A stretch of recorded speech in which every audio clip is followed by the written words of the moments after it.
স্বপ্ন ছিল পিএইচডি শেষ করে দেশে ফিরে শিক্ষকতা করার। পরিকল্পনা ছিল প্রিয় মানুষটিকে জীবন সঙ্গিনী করে নতুন করে পথ চলার। কিন্তু সেই সব স্বপ্ন আর পরিকল্পনা এখন নিথর দেহে রূপ নিয়েছে ফ্লোরিডার হিমশীতল লোনা পানিতে। সাউথ ফ্লোরিডা বিশ্ববিদ্যালয়ের পিএইচডি শিক্ষার্থী নিহত জামিল আহমেদ লিমন এবং নিখোঁজ হওয়ার পর প্রাণ হারানো নাহিদা সুলতানা বৃষ্টি দুজনেই ছিলেন অত্যন্ত মেধাবী। লিমনের ভাই জুবায়েরের কণ্ঠে তাই আজ কেবলই আক্ষেপ। পরিবারের কাছে লিমন জানিয়েছিলেন বৃষ্টির গুণাবলীর কথা, স্বপ্ন দেখেছিলেন একসঙ্গে ঘর বাঁধার।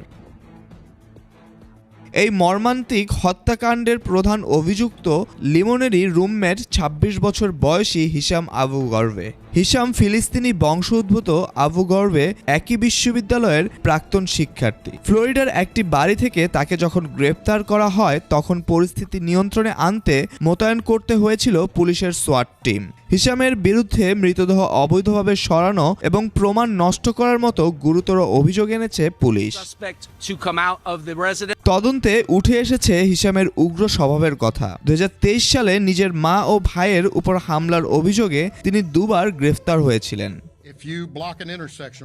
লিমনের মরদেহ একটি ব্রিজের নিচ থেকে উদ্ধার হলেও বৃষ্টির মৃত্যুর খবরটি নিশ্চিত করেছে তার পরিবার। শেরিফ চ্যাড ক্রনিস্টার এই ঘটনাকে ভয়াবহ এবং উদ্বেগজনক বলে বর্ণনা করেছেন। Naim Ahmed, desk report, ২১ television.